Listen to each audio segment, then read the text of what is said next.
और मेरी चेतना, मुझसे जुड़ी हुई चेतनाएं असमर्थता का जीवन जिए, यह मेरे लिए तकलीफदेह होता है।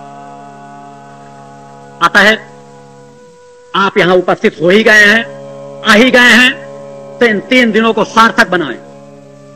आज्ञा चक्र की शरण में अपने आप को डाल दें। आज्ञा चक्र खींचकर बरबस आपको इस चेतना की ओर और प्रकट सत्ता की ओर खींच ले जाएगा। क्योंकि मुझसे कौन जुड़ा है, कौन नहीं जुड़ा, इसका ज्ञान मुझे है।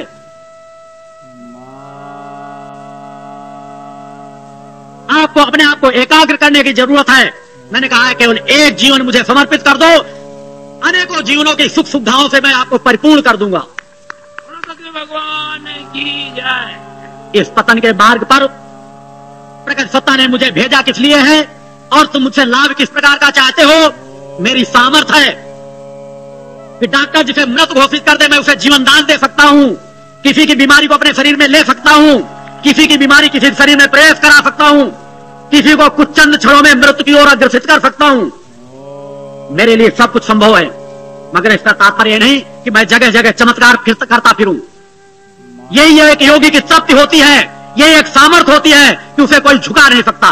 अगर उसका शीर्ष झुकता है तो उस प्रकट सत्ता के चरणों में, जो है पूर्ण है और परिपूर्ण है, जिसके परे कुछ है नहीं और जिसके आगे कोई जा नहीं सकता, जिसे देवाधिदेव भी नतमस्तक होते हैं। और मैं उस प्रकट सत्ता की ओर ही आपको ले जाना चाहता हूं। मैंने अपने अस्तित्व को मिटाया है। जहां मैं शब्द करके संबोधन करता हूं, वह समाज की विडंबना है कि समाज की भाषा में अपनी बात कहने के लिए मैं शब्द के अलावा दूसरा कोई शब्द नहीं।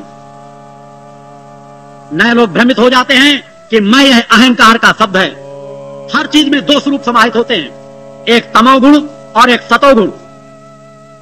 मेरा मैं उस प्रकट सत्ता से जुड़ा रहता है। प्रकृति ने मुझे क्या प्रदान किया है, मेरे अंदर जो कुछ है वह मैं शब्द से ही संबोधन होगा। और इसीलिए सदैव आप तक की अगर बचपन से मेरी यात्रा को आपने देखा होगा, मैंने एक पल भी असमर्थता का जीवन नहीं जिया। मैंने झुकना कभी सीखा नहीं। अगर झुकना सीखा है तो केवल प्रकट सत्ता के चरणों में। भौतिकतावाद का कोई भी झंझावात मुझे झुका नहीं सकता, मुझे अपनी ओर खींच नहीं सकता। अधिकांश समय अपनी साधनाओं को मैंने समर्पित किया है और आज भी आपके लिए साधनात्मक जीवन जीता रहता हूं। एक एक पल मेरा समाज को समर्पित है, क्योंकि मैं वास्तविकता का चिंतन देता हूं।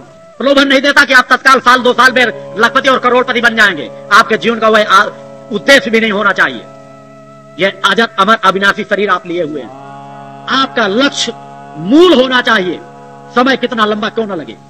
आपके गुरु ने भी उन्हीं यात्राओं को तय किया है, उन्हीं रास्तों को तय किया है। आज तक मेरी साधनाओं को दुनिया की कोई ताकत न खरीद पाई है और न भविष्य में खरीद पाएगी।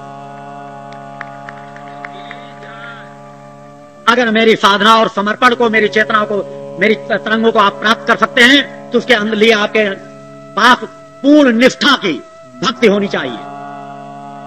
मगर आप हमेशा अपनी छोटी छोटी समस्याएं, हम निसंतान हैं, हमारा व्यापार नहीं चल रहा, हमारी भैंस गुम हो गई है, हमारी गाय दूध नहीं देती, एक योगी के समक्ष आकर के अगर आप इस तरह की शांति चाहेंगे तो शायद आपका सबसे बड़ा दुर्भाग्य, क्योंकि मैं किसी दूसरे मार्ग में ले जाने के लिए आपको आया हूं। एक एक साधना और सिद्धि कितनी कठिन होती है, यह जब उस मार्ग पे आप बढ़ेंगे तब आपको ज्ञात होगा। और उन साधना सिद्धियों को आप केवल यह जानना चाहते हैं कि हमारी भैंस दूध देगी कि नहीं देगी, हमारी भैंस कहां गुम हो गई। मैं इसके लिए नहीं आया।